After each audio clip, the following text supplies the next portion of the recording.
নমস্কাৰ knowledge club চেনেললৈ স্বাগতম জনাইছো। আজি আমি বিদ্যুৎ অৰ্থাৎ ইলেক্ট্ৰিচিটিৰ বিষয়ে আজি আলোচনা কৰিবলৈ আগবাঢ়িছো। আজি ভিডিঅ'ৰ প্ৰথমৰ পৰা শেষলৈকে ভালদৰে চালে আমি বুজিব পাৰিম যে বিদ্যুৎ কি,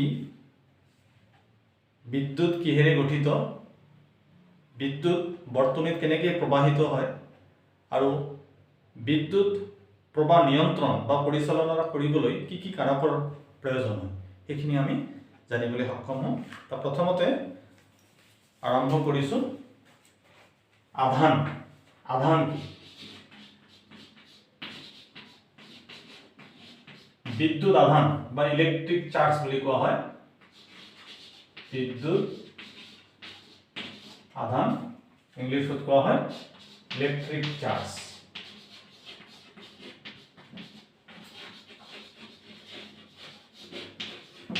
তো প্ৰথমতে বিদ্যুৎৰ বিষয়ে আমি যদি কওঁ যে বৰ্তমান আধুনিক সময়ত সকলোবোৰ শক্তিৰ ভিতৰত বিদ্যুৎ শক্তি অতি গুৰুত্বপূৰ্ণ। বিদ্যালয়, চিকিৎসালয়, কাৰখানা আদি সকলো ক্ষেত্ৰতে আমাৰ বিদ্যুৎ ব্যৱহাৰ কৰা হয়। তাত দৈনন্দিন জীৱনত বিদ্যুৎৰ প্ৰয়োজনীয়তা অতি গুৰুত্বপূৰ্ণ। সেইকাৰণে আমি বিদ্যুৎৰ বিষয়ে জনাটো বৰ প্ৰয়োজনীয়। তাৰ প্ৰথমতে আমি বৈদ্যুতিক আধান বা বিদ্যুৎ আধান ইলেক্ট্ৰিক চাৰ্জ কি বস্তু এইটোৰ বিষয়ে আমি আগবাঢ়িছো। তাত এতিয়া এইটো বুজিবৰ কাৰণে এটা কাঁচৰ ৰড লোৱা হ'ল। কাঁচৰ ৰড, কাঁচ, গ্লাছ। আৰু এতিয়া কাঁচৰ দণ্ডডাল যদি কপাহী কাপোৰ, উনি সূতা, জন্তুৰ ছাল আদিৰে ঘঁহা হয়, ঘঁহি যদি সৰু সৰু কাগজৰ টুকুৰাৰ ওচৰলৈ লোৱা হয়, তেনেহ'লে কাগজৰ টুকুৰাবোৰ ইয়াত লাগি ধৰিব। অৰ্থাৎ জন্তুৰ ছাল, উনি সূতা, কপাহী কাপোৰেৰে ঘঁহাৰ ফলত কাঁচৰ দণ্ডডালে এটা আকৰ্ষণী গুণ লাভ কৰিছে। এই আকৰ্ষণী গুণটোকে কোৱা হয় আমাৰ বিদ্যুৎ, আমাৰ আধান বুলি কোৱা হয়। আধান বা বিদ্যুৎ বুলি কোৱা হয়। এতিয়া বিজ্ঞানীসকলে পৰীক্ষা নিৰীক্ষা কৰি দেখা পাইছে যে কাঁচৰ দণ্ড আমাৰ ধনাত্মক আধান আহি উৎপন্ন হয়, আৰু ইবনাইটৰ দণ্ড যদি আমি কপাহী কাপোৰ, জন্তুৰ ছাল আদিৰে ঘঁহা হয়, তাত আমাৰ ঋণাত্মক আধান উৎপন্ন হয়। ধনাত্মক আধানক আমি প্লাছ চিহ্নৰ দ্বাৰা আৰু ঋণাত্মক আধানক মাইনাছ চিহ্নৰ দ্বাৰা বুজোৱা হয়। তেনেহ'লে আধান কি? আধান হৈ গ'ল যে কাঁচৰ দণ্ড বা ইবনাইটৰ দণ্ড জন্তুৰ ছাল বা কপাহী কাপোৰ আদিৰে ঘঁহিলে আমাৰ দণ্ডডালে সৰু সৰু কাগজৰ টুকুৰা আকৰ্ষণ কৰিব পৰা গুণ লাভ কৰে। এই আকৰ্ষণী গুণটোকে কোৱা হয় আমাৰ আধান বা বৈদ্যুতিক আধান বুলি কোৱা হয়, ইলেক্ট্ৰিক চাৰ্জ বুলি কোৱা হয়। তাত আধানৰ বিষয়ে পৰীক্ষা নিৰীক্ষা কৰা বিজ্ঞানীজন আছিল আমাৰ কুলম। সেইকাৰণে আধানৰ এছআই একক কুলম বুলি কোৱা হয়। বিদ্যুৎ আধানৰ এছআই একক কি? বিদ্যুৎ আধানৰ এছআই একক কুলম বুলি কোৱা হয়। কুলম্ব ইংলিছত সংখ্যাপতি চিৰ দ্বাৰা লিখা হয়। এতিয়া আধানৰ ধৰ্ম, আধান কেই প্ৰকাৰৰ তেনেহ'লে আমি গম পালো। যিহেতু আমাৰ কাঁচৰ দণ্ডত ধনাত্মক আধান উৎপন্ন হয় আৰু ইবনাইটৰ দণ্ডত ঋণাত্মক আধান উৎপন্ন হয়। অৰ্থাৎ আধান দুই প্ৰকাৰৰ। আধান দুই প্ৰকাৰৰ হয়। বৈদ্যুতিক আধান কেই প্ৰকাৰৰ তেনেহ'লে আধান বিদ্যুৎ আধান আমাৰ দুই প্ৰকাৰৰ হয়।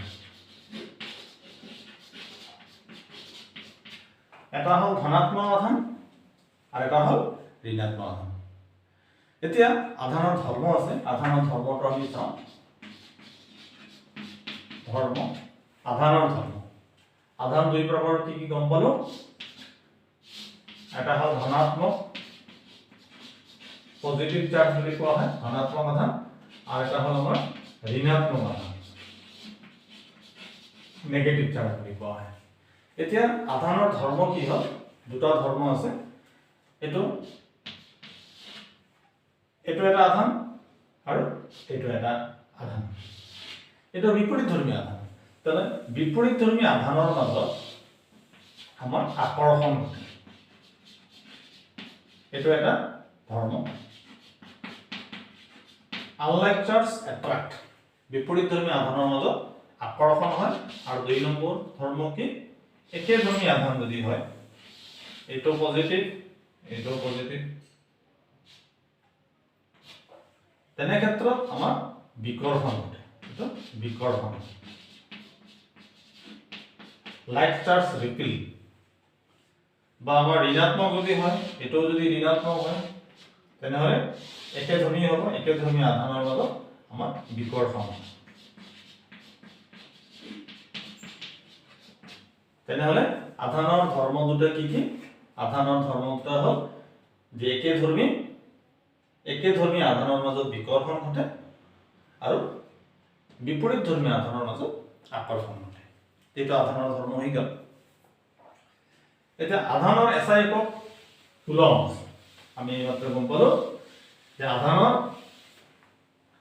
SI একক কুলম। তে 1 কুলমত কিমান আধান, এই কথাটো আমি মনত ৰাখিব লাগে। 1 কুলমত কিমান আধান, এইটো আমি জনাটো দৰকাৰ। তে 1 কুলমত হল আমাৰ 6 × 10⁻18 ইমানটা ইলেক্ট্ৰনৰ আধান, এটা ইলেক্ট্ৰনৰ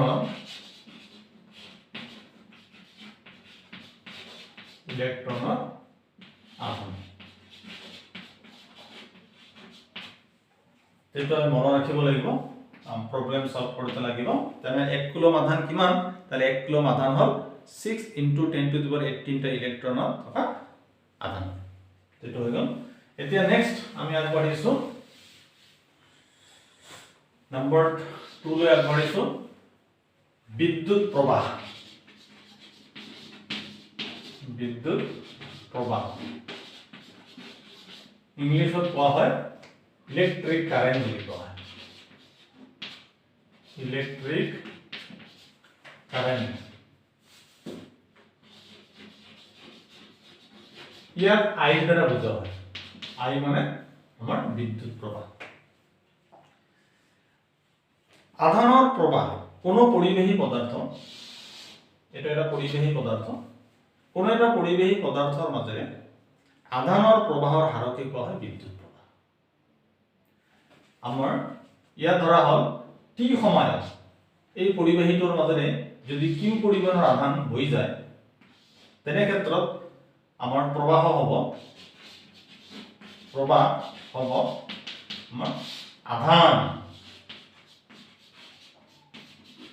আধান বাই সময়। অৰ্থাৎ কোনো পৰিবেশৰ মাজেৰে আমাৰ বৈ যোৱা আধানক সময়েৰে হৰণ কৰি দিলে বিদ্যুৎ প্ৰবাহ পোৱা যায়। অৰ্থাৎ ইয়াত আমি এনেকৈ লিখিব পাৰিম, বা I = Q/T।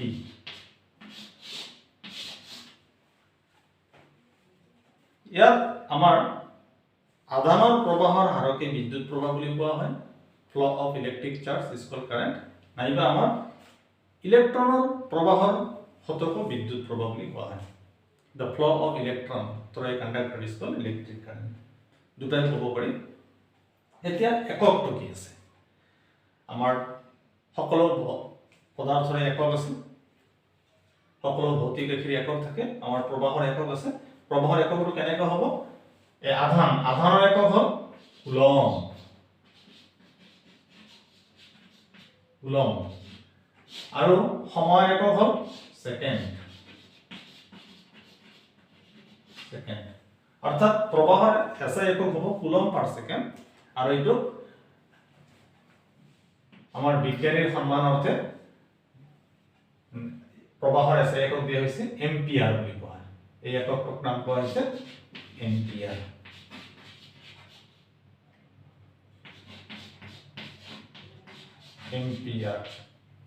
তেনেহলে আমি প্ৰবাহৰ SI একক এম্পিয়াৰ বুলি কওঁ, আৰু এম্পিয়াৰক ভাঙালে কি হ'ব, কুলম পাৰ সেকেন্ড। কুলম কেনেকৈ আহিল, প্ৰবাহৰ সূত্ৰৰ পৰা এইটো আমি আনিব পাৰিম। আধানৰ আছে একক কুলম, সময়ৰ আছে একক সেকেন্ড, তো কুলম পাৰ সেকেন্ড, আৰু এটোকে সংক্ষেপতে এম্পিয়াৰ বুলি কোৱা হয়, অৰ্থাৎ আধান প্ৰবাহৰ আছে একক এম্পিয়াৰ। তেটো হৈ গ'ল। তো এম্পিয়াৰৰ গাণিতিক ৰূপ এটো, প্ৰবাহৰ গাণিতিক ৰূপ I = Q/T, আধান বাই সময়। এতিয়া আমি নেক্সট চাম 3 নম্বৰলৈ আগবাঢ়িছো, বিদ্যুৎ বৰ্তনী,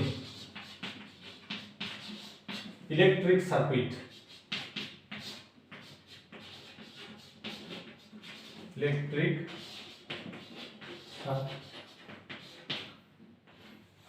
ইলেক্ট্ৰিক সাৰ্কিট বিদ্যুৎ বৰ্তনী। এতিয়া ইলেক্ট্ৰিক সাৰ্কিট কি এইটো আমি আগবাঢ়িছো। কোনো এটা পৰিবেশ, কোনো এটা আবদ্ধ পৰিবেশেৰ মাজেৰে নিৰবিচ্ছিন্নভাৱে যদি প্ৰবাহ বহি যায় তাকে কোৱা হয় বিদ্যুৎ বৰ্তনী বুলি কয়, ইলেক্ট্ৰিক সাৰ্কিট। ইয়াত ইলেক্ট্ৰিক সাৰ্কিট বা বিদ্যুৎ বৰ্তনী এটা চোৱা যাওক। এইটো তাৰ, এইটো আমাৰ ব্যাটাৰি দিয়া হল, ইয়াত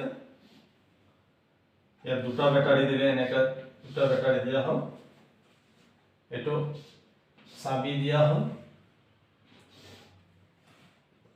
এইটো কাৰেন্ট ধনাত্মক মেৰুৰ পৰা ঋণাত্মক মেৰুলৈ প্ৰবাহ বহি যাব, এইটো I দিয়া হল প্ৰবাহ। নেক্সট এটা বাল্ব দিয়া হল ইয়াতে, এটা বাল্ব। নেক্সট আমাৰ এইটো চাবি, এইটো ব্যাটারি, আর এটা এমিটার, প্রবাহ জোখার কারণে এমিটার ব্যবহার করা হয়, এটা দিয়া হয়। এটা এটা বর্তনী, এটা হল বাল্ব। তেনেহলে ইয়াত বৈদ্যুতিক বর্তনী কি যদি কোৱা হয় তেনেহলে আমি কি কম, কোনো এটা বন্ধ পৰিবেশেৰ মাজেৰে নিৰবিচ্ছিন্নভাৱে যদি প্ৰবাহ বহি যায় তাকে বৈদ্যুতিক বৰ্তনী বুলি কোৱা হয়। এতিয়া ইয়াত দেখা গৈছে এইটো এটা বৈদ্যুতিক বৰ্তনী, এই মিটাৰৰ সহায়ত প্ৰবাহ জোখা হয়। আমাৰ এই চাবি, এইটো ব্যাটাৰি আৰু আমাৰ বাল্বৰ লগত এইটো সংযোগ স্থাপন কৰে, অফ অন কৰিলে আমাৰ ব্যাটাৰি আৰু বাল্বৰ মাজত সংযোগ স্থাপন হয় অফ অনৰ জৰিয়তে। ইয়াত প্ৰবাহ ব্যাটাৰি ধনাত্মক মূৰৰ পৰা ঋণাত্মক মূৰলৈ প্ৰবাহিত হৈছে, আৰু এই প্ৰবাহ কি হৈছে আমাৰ ব্যাটাৰিৰ পৰা ধনাত্মক মূৰৰ পৰা ঋণাত্মক মূৰলৈ আমাৰ বাল্বৰ মাজেৰে এই মিটাৰৰ মাজেৰে প্ৰবাহিত হৈছে। তেনেহলে এইটো হৈ গ'ল। অতি সংক্ষেপতে যদি আমি কওঁ যে ইলেক্ট্রিক সার্কিট কি, তেনেহলে বিদ্যুৎ প্ৰবাহৰ নিৰবিচ্ছিন্ন আৰু বন্ধ পথ, বিদ্যুৎ প্ৰবাহৰ নিৰবিচ্ছিন্ন আৰু বন্ধ পথকে কোৱা হয় আমাৰ ইলেক্ট্ৰিক সাৰ্কিট বা বৈদ্যুতিক বৰ্তনী বুলি কোৱা হয়। তো নেক্সট আমি এতিয়া চাম বিদ্যুৎ বিভৱ আৰু বিভৱ ভেদ। বিদ্যুৎ বিভৱ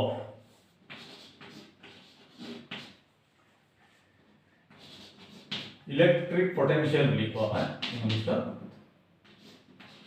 ইলেক্ট্ৰিক পটেনশিয়াল, বিদ্যুৎ বিভৱ। বিদ্যুৎ বিভৱ কি যদি কোৱা হয় তেনে ক্ষেত্ৰত আমাৰ বিদ্যুৎ বিভৱ হল এটা কাৰ্য, কোনো এটা একক ধনাত্মক আধান, কোনো এটা ধনাত্মক আধান এটা বিন্দুৰ পৰা আন এটা বিন্দুলৈ নিলে কৰিবলগীয়া কাৰ্যৰ পৰিমাণকে কোৱা হয় আমাৰ বিভৱ বুলি কোৱা হয়। বা একক ধনাত্মক আধান অসীমৰ পৰা কোনো বিন্দুলৈ কঢ়িয়াই আনোতে কৰিবলগীয়া কাৰ্যৰ পৰিমাণকে কোৱা হয় আমাৰ বিভৱ বুলি কোৱা হয়। এইটো এটা বিদ্যুৎ ক্ষেত্ৰ যদি ধৰা হয় এটো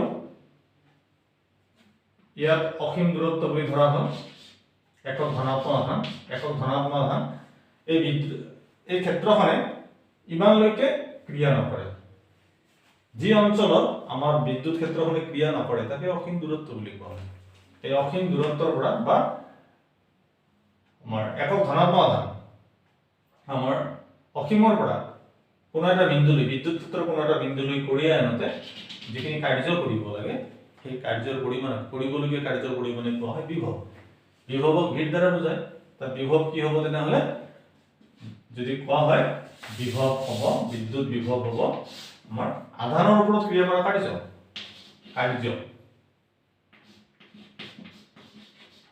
কাৰ্য বাই আধান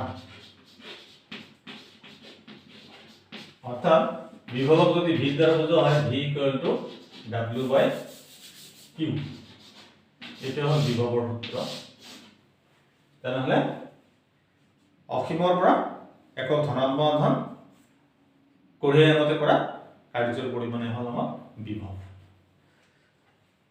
বিভৱৰ একক আছে ইয়াৰ এককটো কি হ'ব দেখ পোৱা যাব ইয়াৰ একক কি যে সূত্ৰৰ পৰা আমি গম পালো যে কাৰ্যৰ একক কি কাৰ্যৰ একক হল জুল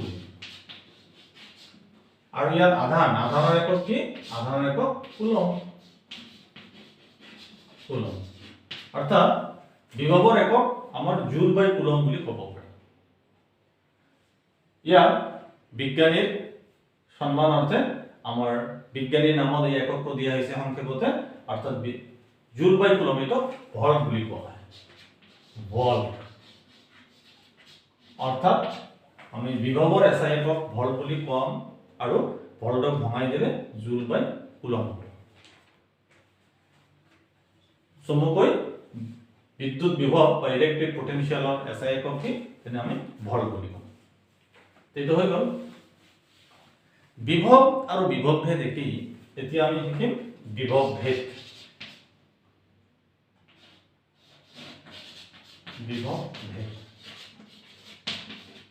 ইলেক্ট্ৰিক পটেনশিয়াল বুলি কয়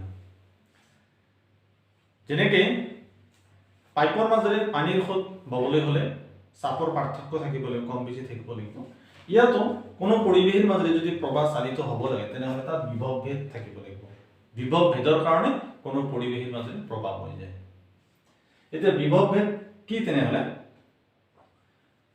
এটা বিন্দুৰ পৰা আন এটা বিন্দুলৈ কোনো আধান কঢ়িয়াই আনতে কৰিবলগীয়া কাৰ্যৰ পৰিমাণ ইয়াত খালি দুটা বিন্দুৰ কথা বিভৱ ভেদ হ'বলৈ হলে দুটা বিন্দু লাগিব এটা বিন্দুত বিভৱ ভেদ হ'ব নহয় দুটা বিন্দু লাগিব তেনেহলে এটা বিন্দুৰ পৰা আন এটা বিন্দুলৈ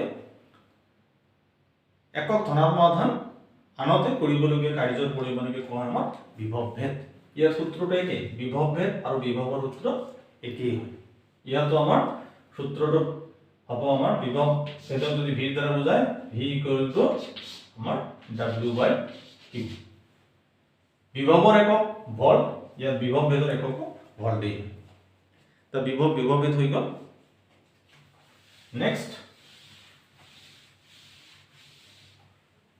নেক্সট আমি আগবাঢ়িছো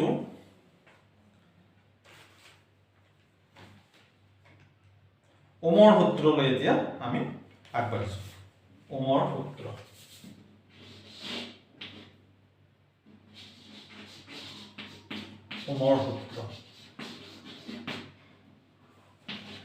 Ohm's law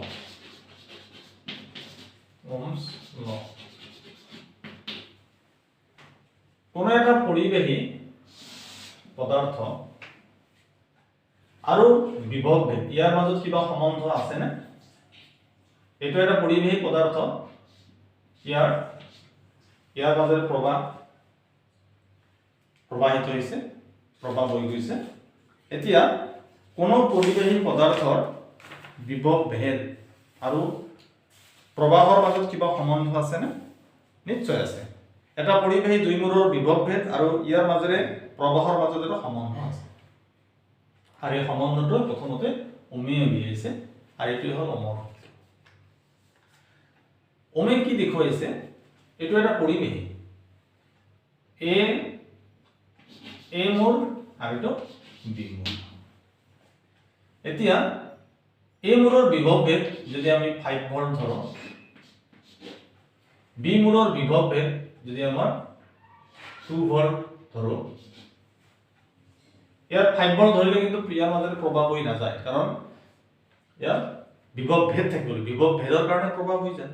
যদি ইয়াত 5 ভোল্ট উচ্চ বিভৱ আৰু ইয়াত 2 ভোল্ট নিম্ন বিভৱ, তেনেহলে প্ৰবাহ এৰ পৰা বি লৈ হৈ যায়, বিভৱ ভেদ আছে। ইয়াত ওমে কি দেখুৱাইছে, কোনো পৰিৱেশৰ মাজেৰে বৈ যোৱা প্ৰবাহ কাৰ সমানুপাতিক, এই দুই মূৰৰ বিভৱ ভেদৰ সমানুপাতিক। তেনে আমি যদি বিভৱ ভেদ জোখো, ইয়াত দুই মূৰৰ বিভৱ ভেদ কিমান, পাৰ্থক্য কিমান, ইয়াত 5 ভোল্ট আৰু ইয়াত 2 ভোল্ট, কিমান হ'ব 3। তেনেহলে ইয়াৰ মাজেৰে বৈ যোৱা প্ৰবাহ কাৰ সমানুপাতিক হ'ব, প্ৰায় ইমান হৈ যাব।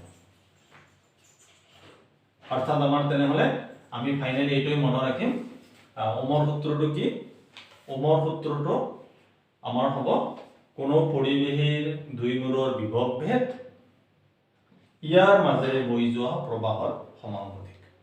কিন্তু এই সূত্ৰটো আমাৰ স্থিৰ উষ্ণতাত কৰা হয়, কাৰণ উষ্ণতাৰ লগত আমাৰ তাৰতম্য ঘটে, উষ্ণতাৰ সৈতে প্ৰবাহ আৰু বিভৱ ভেদৰ তাৰতম্য ঘটে।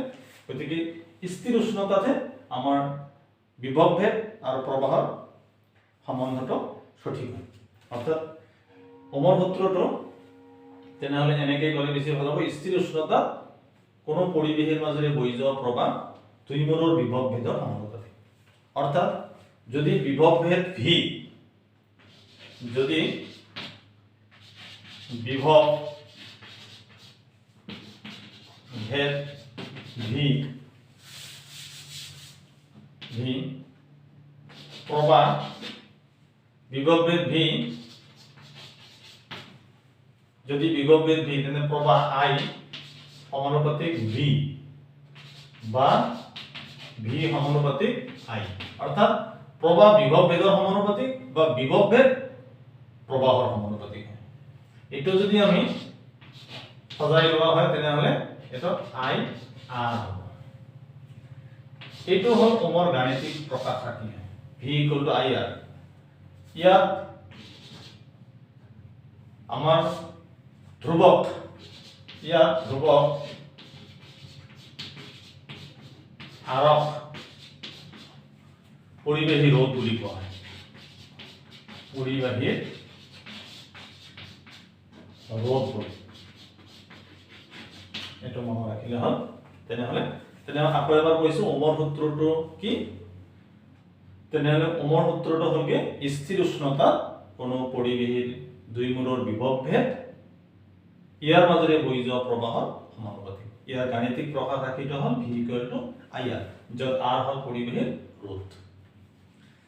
তেতিয়া নেক্সট ওমৰ সূত্ৰটোৰ আমি যদি গ্ৰাফ অঙ্কন কৰো, ভি আৰু আই যদি আমি গ্ৰাফ অঙ্কন কৰো তেনেহলে কি হ'ব চোৱা যাওক। যেহেতু সমানুপাতিক, ইয়াত যদি এনেকে আমি যদি গ্ৰাফ অঙ্কন কৰো, আই যদি আমি প্ৰবাহ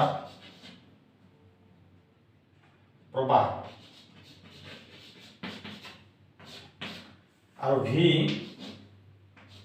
বিভৱ ভেদ বুলি যদি ধৰা হয় তেনেহলে যেহেতু প্ৰবাহ বিভৱ ভেদৰ সমানুপাতিক বা বিভৱ ভেদ প্ৰবাহৰ সমানুপাতিক, সেইকাৰণে ইয়াৰ লেখডাল কেনেকৈ হ'ব, সিধা হ'ব, আই আৰু ভি পৰা সমদূৰৱৰ্তী হ'ব। এটা কাৰণ ইয়াত ভি সমানুপাতিক আই হয় বা আই সমানুপাতিক ভি, যাৰ ফলত ইয়াৰ লেখডাল হ'ব আমাৰ ভি অক্ষ আৰু আই অক্ষৰ পৰা সমদূৰত থাকিব। এইটো হৈ গ'ল। এতিয়া আমি চাম ৰোধ। ৰোধ কি, ই কি কাৰকৰ ওপৰত নিৰ্ভৰ কৰে। পৰিবাহীৰ ৰোধ,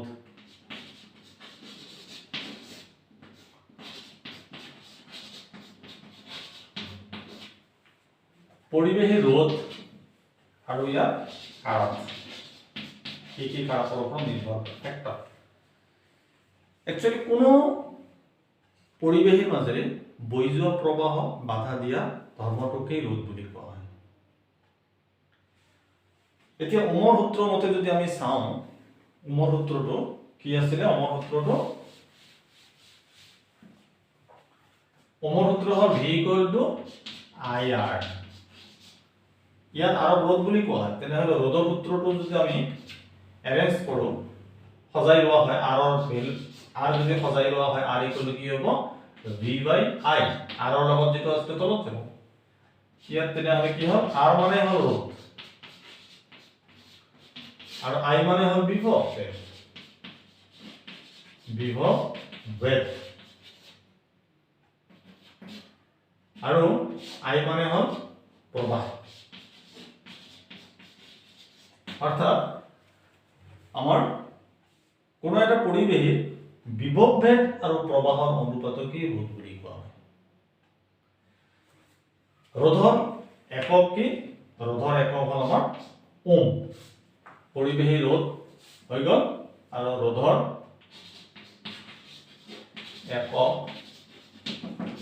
ওম বুলি কোৱা হয়। ইয়াক এই চিহ্নৰ দ্বাৰা বুজোৱা হয়। তো নেক্সট এটো হৈ গল।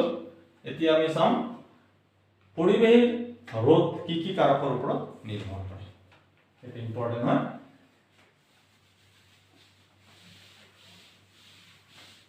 পৰিবেশী ৰোধ নিৰ্ভৰ কৰা কাৰক। ৰোধ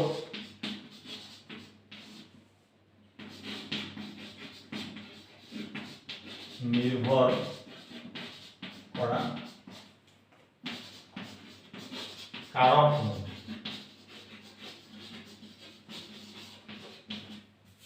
পৰিবেশী ৰোধ কি কি কাৰকৰ ওপৰত নিৰ্ভৰ কৰে? পৰিবেশী ৰোধ কেইবাটাও কাৰকৰ ওপৰত নির্ভর করে। কোনো একটা পরিবেশী যদি বেশি দীঘল হয়, এইটো এটা পরিবেশী, এইটো এটা পরিবেশী। এতিয়া এ পরিবেশী দৈর্ঘ্য কম আৰু বি পৰিবেশী দৈৰ্ঘ্যটো বেশি। গতিকে ইয়াৰ দৈৰ্ঘ্য যদি বেশি হয়, আমাৰ ৰোধ বেশি হয়। দৈৰ্ঘ্য কম হলে ৰোধ কমি যায়। গতিকে পৰিবেশীৰ ৰোধ কি কি কাৰকৰ ওপৰত নিৰ্ভৰ কৰে? 1 নম্বৰ দৈৰ্ঘ্যৰ ওপৰত নিৰ্ভৰ কৰে। কেনেদৰে নিৰ্ভৰ কৰে? R proportional L। পৰিবেশী ৰোধ দৈৰ্ঘ্যৰ সমানুপাতিক। দৈৰ্ঘ্য বাড়িলে ৰোধ বাড়ি যায়, দৈৰ্ঘ্য কমিলে ৰোধ কমি যায়। এই কাৰণে পৰিবেশী ৰোধ দৈৰ্ঘ্যৰ সমানুপাতিক বুলি কোৱা হয়। নাম্বাৰ 2, এইটো এটা মিহিতা, এইটো এটা মোটা তাৰ। এইটো লম্ব প্ৰস্থছেদ বুলি কোৱা হয়। এইটো লম্ব প্ৰস্থছেদ। ইয়াৰ প্ৰস্থছেদটো বেছি আছে আৰু ইয়াৰ প্ৰস্থছেদটো কম আছে। এটা প্ৰস্থছেদৰ কালি,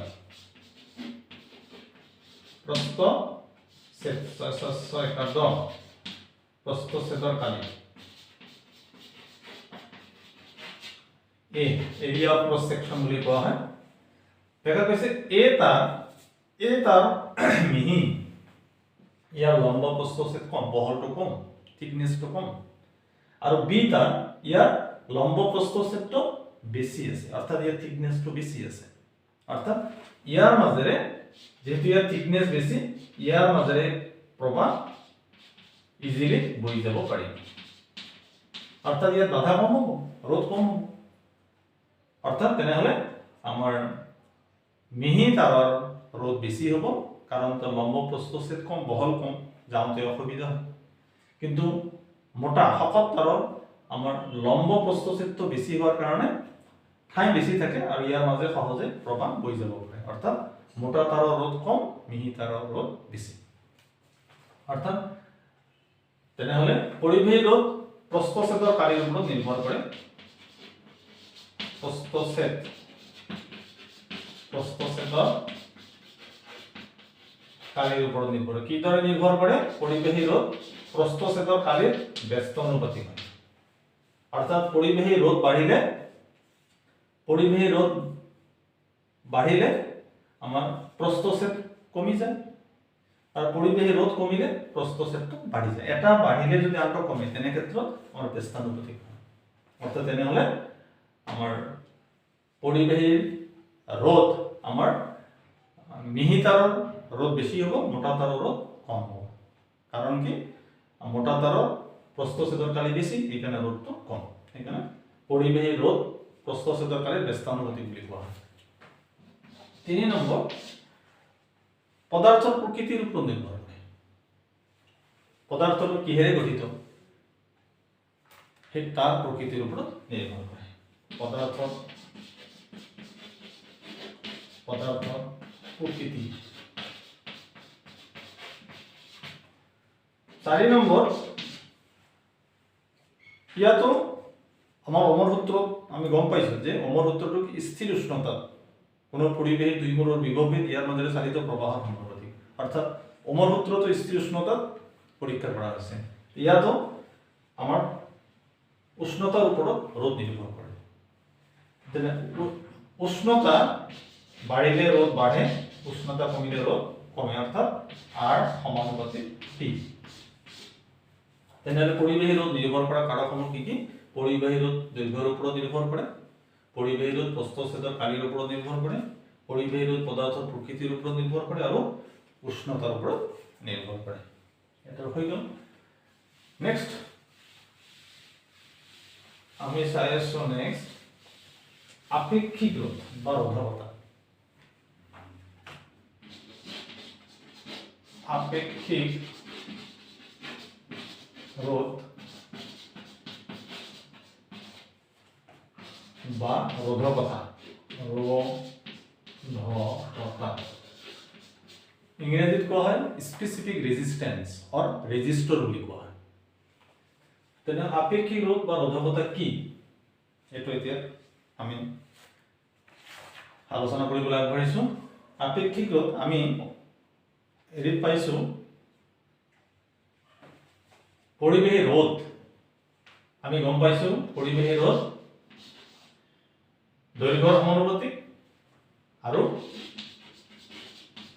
পৰিবেহী ৰোধ প্ৰস্থচ্ছেদকালীৰ ব্যস্ত অনুপাতিক।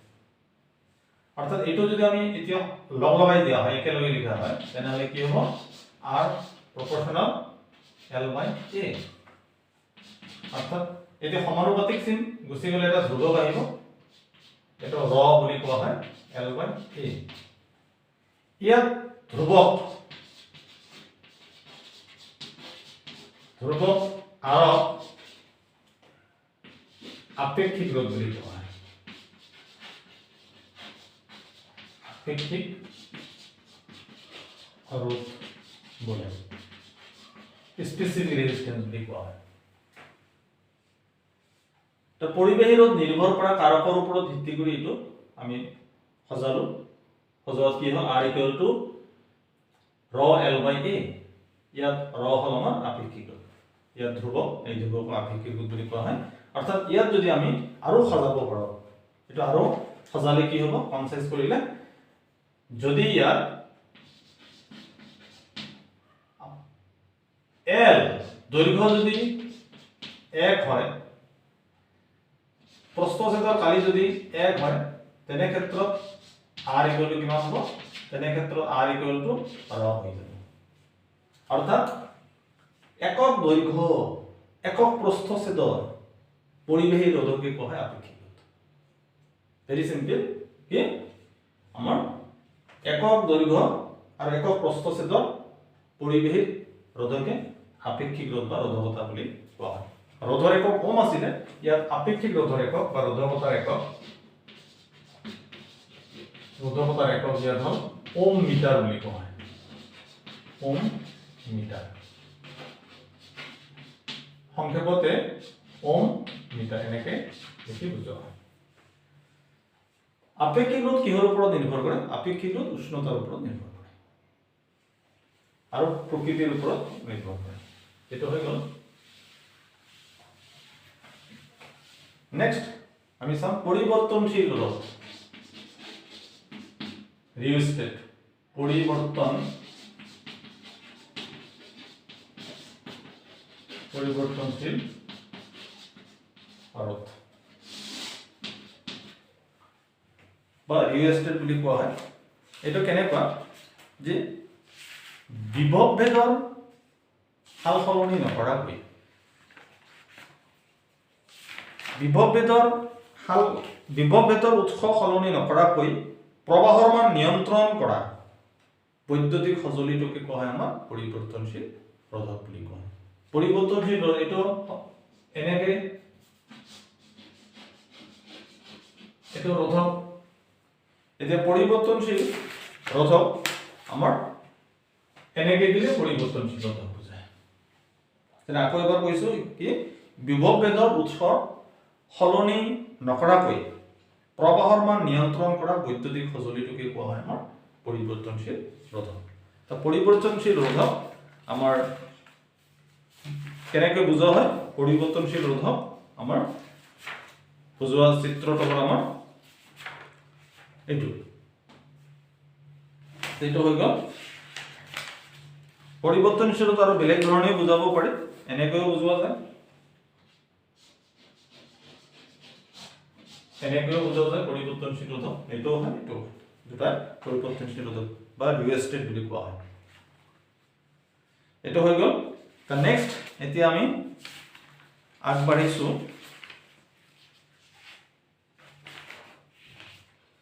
ৰোধক প্ৰণালীৰ ৰোধ।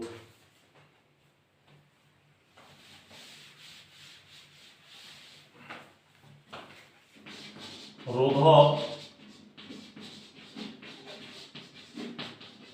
প্ৰণালীৰ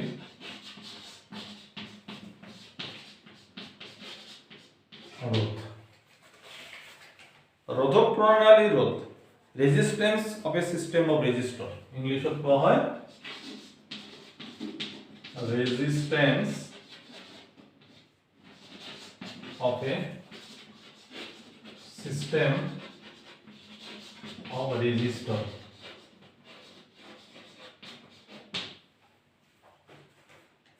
কেইবাটাও ৰোধৰ সংযোগ আমাৰ দুই ধৰণে কৰিব পাৰি। কেইবাটাও ৰোধৰ সংযোগ দুই ধৰণে কৰিব পাৰি। এটা হ'ল আমাৰ শ্ৰেণীবদ্ধ সংযোগ, শ্ৰেণীবদ্ধ সজ্জা বুলি কোৱা হয় বা সংযোগ বুলি কোৱা হয়। এইটো কোৱা হয় সিৰিজ কম্বিনেশ্যন।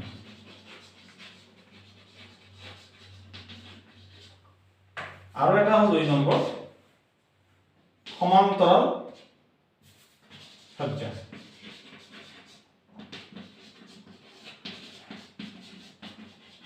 সমান্তৰাল সজ্জা, এটা হল প্যাৰালাল কম্বিনেশন। প্যাৰালাল কম্বিনেশন। তেনেহলে ৰোধকৰ সজ্জা দুই ধৰণে কৰা হয়। একাধিক ৰোধৰ সংযোগ আমি দুই ধৰণে কৰিব পাৰি। তেনেহলে কি দুই ধৰণে কৰিব পাৰি? এটা হল আমাৰ সিৰিজ কানেকশন, সিৰিজ কম্বাইনেশন। সিৰিজ কম্বাইনেশন কি হয়?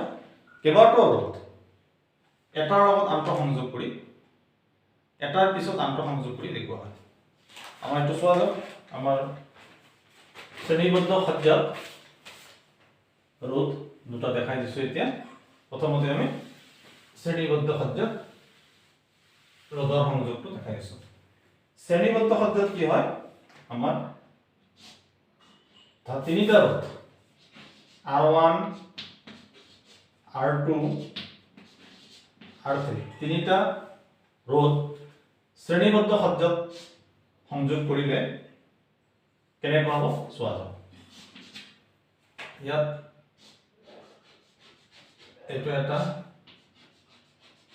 এইটো এটা, এইটো R1, এইটো R2, এইটো R3। এতিয়া ইহঁতৰ এইটো মিটাৰ দিয়া হয়, এইটো বেটাৰী, তিনিটা বেটাৰী দিয়া হয়, এইটো চাবি, এটা ধনাত্মক মুখ, এটা ঋণাত্মক মুখ, নেক্সট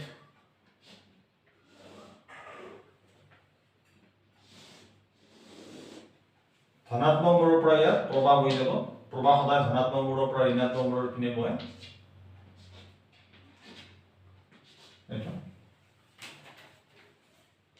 ইয়াত ভল্টমিটাৰ সংযোগ কৰি দিব পাৰি ভল্টমিটাৰ সদায় বৰ্তনীত আমাৰ সমান্তৰাল সজ্জাত সংযোগ কৰা হয় বৰ্তনী এটা ভল্টমিটাৰ সদায় সমান্তৰাল সজ্জাত আৰু এমিটাৰ শ্ৰেণীবদ্ধ সজ্জাত সংযোগ কৰা হয় এমিটাৰৰ সহায়ত বিদ্যুৎ প্ৰবাহ জোখা হয় আৰু ভল্টমিটাৰৰ সহায়ত আমাৰ বিভৱ ভেদ জোখা হয়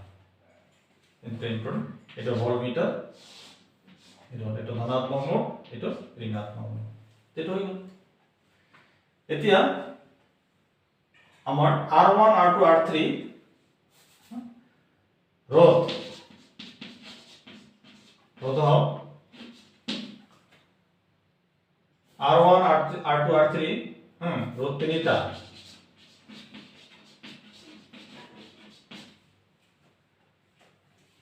শ্ৰেণীবদ্ধ সজ্জাত সংযোগ কৰিলে সমতুল্য ৰোধৰ মান R1 R2 R3 ৰোধ তিনিটা সমতুল্য ৰোধ হব শ্ৰেণীবদ্ধ সজ্জাত সমতুল্য ৰোধ কেনেকৈ পায় আটাইকেইটা ৰোধৰ যোগফলেই হল আমাৰ সমতুল্য ৰোধ অৰ্থাৎ ইয়াত সমতুল্য ৰোধ হব সমতুল্য ৰোধক যদি আমি R দ্বাৰা বুজাও তেনেহলে আটাইকেইটা ৰোধৰ যোগফলেই হব আমাৰ সমতুল্য ৰোধ অৰ্থাৎ R R1 plus R2 plus R3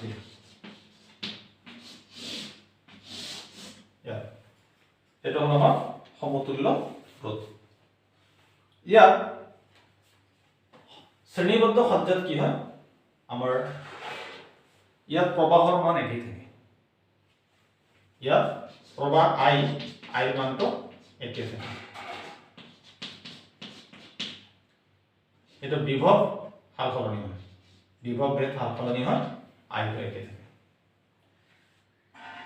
ইয়াত ৰোধৰ মানটো বাঢ়ি যায় শ্ৰেণীবদ্ধ সজ্জাত ৰোধৰ মান বাঢ়ি গৈ থাকে এই তিনিটা মনত ৰাখিলে হ'ল যে শ্ৰেণীবদ্ধ সজ্জাত তেনেহলে কি হয় শ্ৰেণীবদ্ধ সজ্জাত আমাৰ বিভৱ ভেদ সলনি হয় প্ৰবাহ একে থাকে নেক্সট কি আমাৰ শ্ৰেণীবদ্ধ সজ্জাত আমাৰ ৰোধৰ মান বাঢ়ি যায় এইটো হৈ গ'ল এতিয়া নেক্সট সমান্তৰাল সজ্জা শ্ৰেণীবদ্ধটো বাদ দি সমান্তৰাল সজ্জা এতিয়া প্যাৰালাল কম্বিনেশন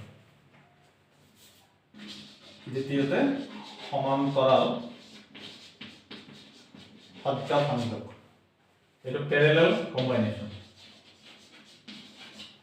কম্বিনেশনটো কেনেকুৱা সমান্তৰাল এটাৰ ওপৰত আনটো দিলে হৈ গ'ল ইয়াতে যদি আমি এটাৰ ওপৰত আনটো দি দিম হৈ গ'ল ইয়াত আমি এনেকৈ কৰা হ'ব এটা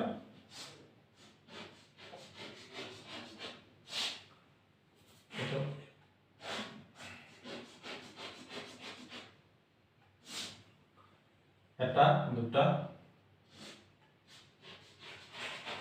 তিনিটা এটা R1 এটা R2 এটা R3 আর ইয়াত আমাৰ ভল্টমিটাৰ সমান্তৰালভাৱে সংযোগ কৰা হয় যদি ওপৰত দিলে হ'ব এনেকৈ তলত দিলে হ'ব ভল্টমিটাৰ প্লাস মাইনাস এটো আমাৰ সমান্তৰাল সজ্জাত সংযোগ R1 R2 R3 সমান্তৰাল সজ্জাত সংযোগ কৰা হৈছে ইয়াত আমাৰ ব্যাটাৰী ধনাত্মক মিলৰ পৰা ঋণাত্মক মিললৈ প্ৰবাহ হৈ যাব আৰু ইয়াত আমাৰ তিনিওটা ৰোধকৰ মাজেৰে ইয়াত প্ৰবাহ হৈ যাব এই ক্ষেত্ৰত আমাৰ কি আছে এই ক্ষেত্ৰত আমাৰ সমান্তৰাল সজ্জাত বিভৱ ভেদ সলনি নহয় বিভৱ ভেদ একেই থাকে প্ৰবাহৰ সলনি হয় কাৰণ ইফালে যায় কিন্তু প্ৰবাহৰ সলনি হয় কিন্তু বিভৱ ভেদ ইয়াত একেই থাকে ইয়াত রোধ কমি যায় সমান্তরাল সজ্জাত রোধ কমি যায় শ্রেণীবদ্ধ সজ্জাত রোধ বাঢ়ি যায় সমান্তরাল সজ্জাত সুবিধা কি ইয়াৰ এটা উপাদান বিকল হৈ গ'লে বাকী অংশকেইটা ক্ৰিয়া কৰি থাকে, কিন্তু শ্ৰেণীবদ্ধ সজ্জাত এটা উপাদান যদি বিকল হৈ যায় বাকী অংশই কাম নকৰে। এইটো এটা আটাইতকৈ আমাৰ সুবিধা বা শ্ৰেণীবদ্ধ সজ্জাৰ অসুবিধাসমূহ কি কি? সীমাবদ্ধতা কি? শ্ৰেণীবদ্ধ সজ্জাৰ সীমাবদ্ধতা দুটা কি? এটা হ'ল শ্ৰেণীবদ্ধ সজ্জাত ৰোধৰ মান বাঢ়ি যায়, 2 নম্বৰ হ'ল শ্ৰেণীবদ্ধ সজ্জাত এটা উপাদান বিকল হ'লে বাকী উপাদানবোৰে কাম নকৰে। তাৰ তুলনাত সমান্তৰাল সজ্জাত সুবিধা কি? সমান্তৰাল সজ্জাত আমাৰ বিভৱ ভেদ একে থাকে কিন্তু প্ৰবাহৰ পৰিৱৰ্তন ঘটে। আৰু ইয়াত সমান্তৰাল সজ্জাত এটা উপাদান বিকল হ'লে বাকী উপাদানবোৰে ক্ৰিয়া কৰি থাকে। এইটো হৈ গ'ল ইয়াত সূত্ৰটো সমতুল্য ৰোধৰ মান সমান্তৰাল সজ্জাত সমতুল্য ৰোধৰ মান উলিওৱাৰ সূত্ৰটো কি? ইয়াত যদি R1 R2 R3 তিনিটা ৰোধক সমান্তৰাল সজ্জাত সংযোগ কৰা হয় তেনেহলে সিহঁতৰ ৰোধ তিনিটাৰ সমতুল্য ৰোধ হ'ব এইটো R, ইয়াত প্ৰতিক্ৰম হিচাপে লোৱা হয় R = 1 by R = 1 by R1 plus 1 by R2 plus 1 by R3। এইটো হ'ল আমাৰ সমান্তৰাল সজ্জাত সমতুল্য ৰোধ উলিওৱাৰ সূত্ৰ। সমান্তৰাল সজ্জাত আমাৰ ৰেচিপ্ৰকেল বা প্ৰতিক্ৰম হিচাপে লোৱা হয় ৰোধৰ মানবিলাক। আমাৰ ঘৰুৱা সংযোগ ঘৰুৱা বৰ্তনীৰ সংযোগ সদায় সমান্তৰাল সজ্জাতে কৰা হয়। এইটো হৈ গ'ল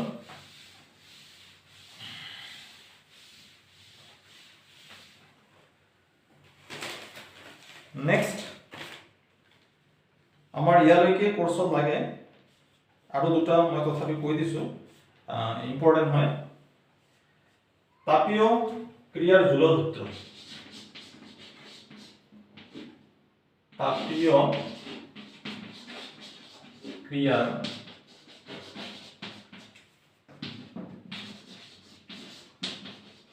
জোলৰ সূত্ৰ।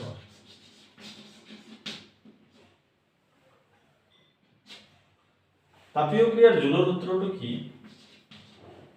তাপীয় ক্ৰিয়াৰ জোলৰ সূত্ৰ হ'ল কোনো পৰিৱেশৰ মাজেৰে প্ৰবাহ হৈ গ'লে তাত তাপ উৎপন্ন হয় আৰু এই তাপ কোনো পৰিৱেশ উৎপন্ন হোৱা তাপ প্ৰবাহৰ বৰ্গৰ সমানুপাতিক।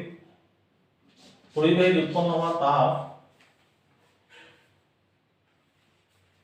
ৰোধৰ সমানুপাতিক আৰু পৰিৱেশত উৎপন্ন হোৱা তাপ সময়ৰ সমানুপাতিক। আৰু এই তিনিটাক একেলগে সংযোগ কৰিলে আমি কি পাম? A = I² RT। আৰ এই সূত্ৰটোকে কোৱা হয় তাপীয় ক্ৰিয়াৰ জোলৰ সূত্ৰ বুলি কোৱা হয়। কোনো এটা পৰিৱেশত উৎপন্ন হোৱা তাপ প্ৰবাহৰ বৰ্গৰ সমানুপাতিক, ৰোধৰ সমানুপাতিক আৰু সময়ৰ সমানুপাতিক। আৰু ইহঁতৰ মাজৰ সম্বন্ধটো হ'ল A = I² RT আৰু এইটো কি কয়?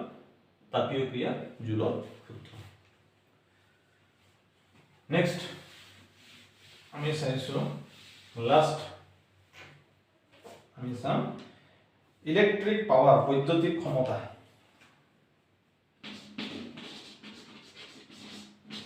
বৈদ্যুতিক